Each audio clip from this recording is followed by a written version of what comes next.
नमस्कार।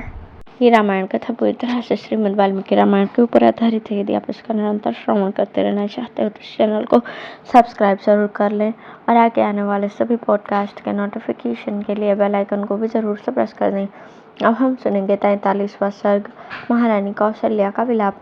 शैया पर पड़े हुए राजा को पुत्र शोक से व्याकुल देख पुत्र के शोक से पीड़ित हुई कौशल्या ने उन महाराज से कहा, नरश्रेष्ठ, श्री राम पर अपना विष उड़ेल कर टेढ़ी चाल से चलने वाली कैकेयी केंचुल छोड़कर नूतन शरीर से प्रकट हुई सर्पिणी की भांति अब स्वच्छंद विचरेगी।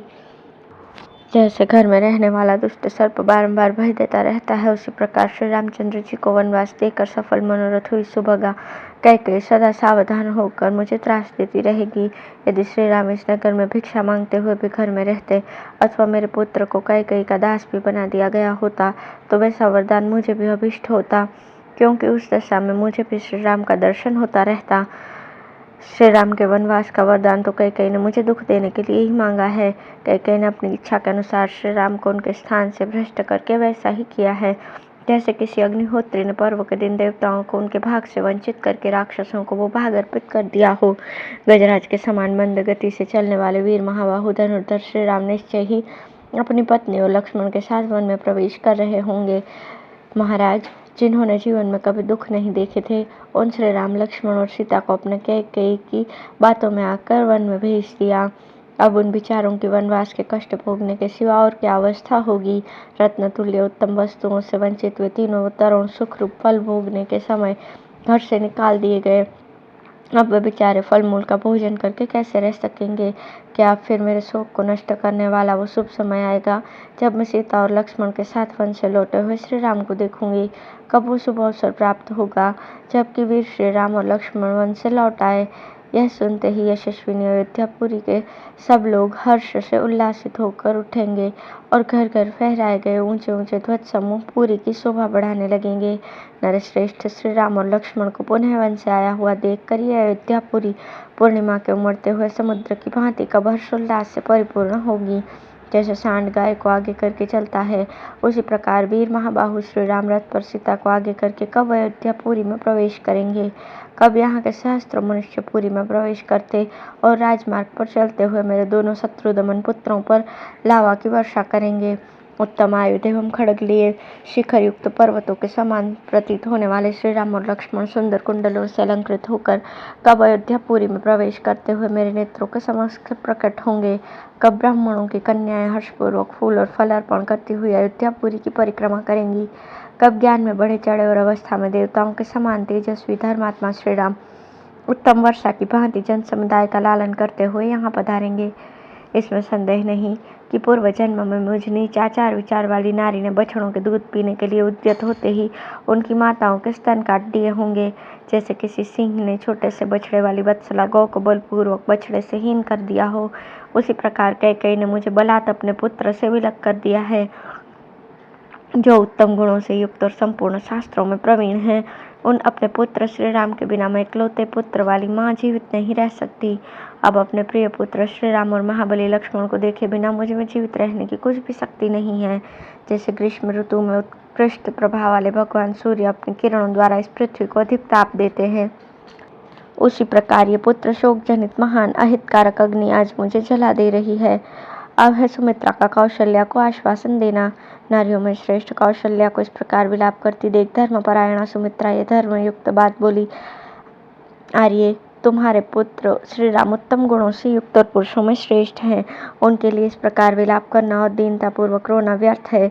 इस प्रकार रोने धोने से क्या लाभ। जीजी, जो राज्य छोड़कर अपने महात्मा पिता को भली भांति सत्यवादी बनाने के लिए वन में चले गए हैं, वे तुम्हारे महाबली श्रेष्ठ पुत्र श्री राम उस उत्तम धर्म में स्थित हैं जिसका सत्पुरुषों ने सर्वदा और सम्यक प्रकार से पालन किया है तथा जो परलोक में भी सुखमय फल प्रदान करने वाला है। ऐसे धर्मात्मा के लिए कदापि शोक नहीं करना चाहिए। निष्पाप लक्ष्मण समस्त प्राणियों के प्रति दयालु हैं, वे सदा श्री राम के प्रति उत्तम बर्ताव करते हैं, अतः उन महात्मा लक्ष्मण के लिए ये लाभ की ही बात है।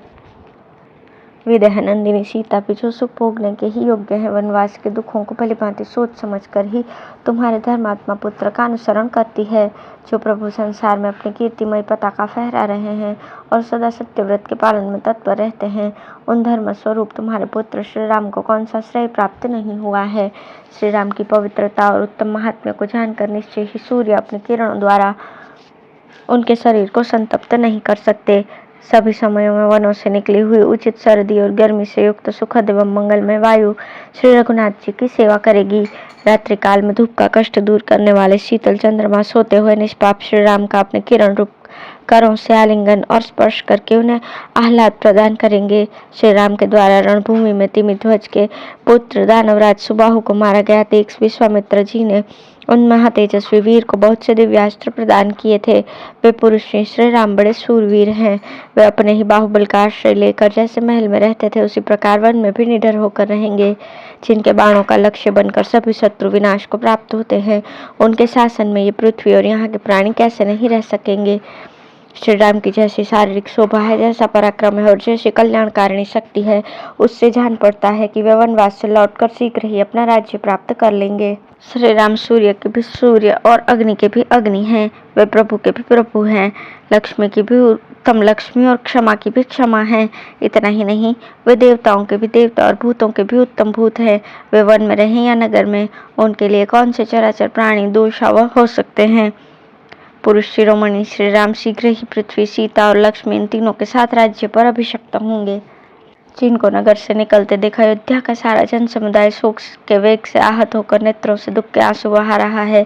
कुश और चीज धारण करके वन को जाते हुए जिन अपराजित नित्य विजयी वीर के पीछे पीछे सीता के रूप में साक्षात लक्ष्मी ही गई है, उनके लिए क्या दुर्लभ है।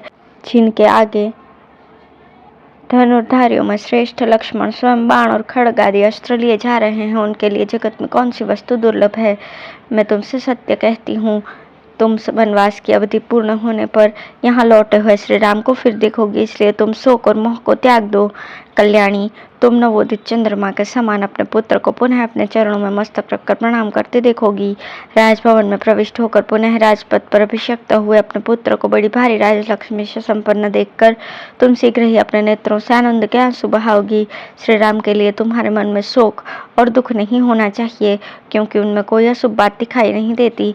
तुम सीता और लक्ष्मण के साथ अपने पुत्र श्री राम को शीघ्र ही यहाँ उपस्थित देखोगी। तुम्हें तो इन सब लोगों को धैर्य बंधाना चाहिए, फिर स्वयं ही इस समय अपने हृदय में इतना दुख क्यों करती हो। तुम्हें शोक नहीं करना चाहिए, क्योंकि तुम्हें रघुकुल नंदन श्री राम जैसा पुत्र मिला है। श्री राम से बढ़कर सन्मार्ग में स्थित रहने वाला मनुष्य संसार में दूसरा कोई नहीं है।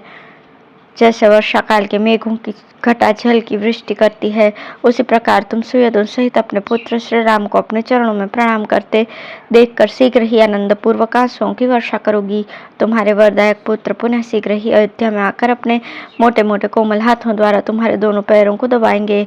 जैसे मेघमाला पर्वत को नहलाती है, उसी प्रकार तुम अभिवादन करके नमस्कार करते हुए सुयोधन सहित अपने शूरवीर पुत्र का आनंद के आंसुओं से अभिषेक करोगी।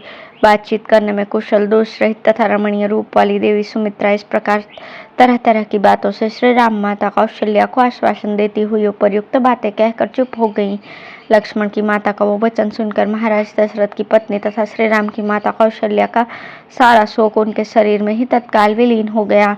ठीक उसी प्रकार जैसे शरद ऋतु का थोड़े जल वाला बादल शीघ्र ही छिन्न भिन्न हो जाता है।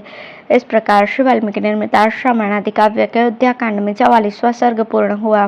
धन्यवाद।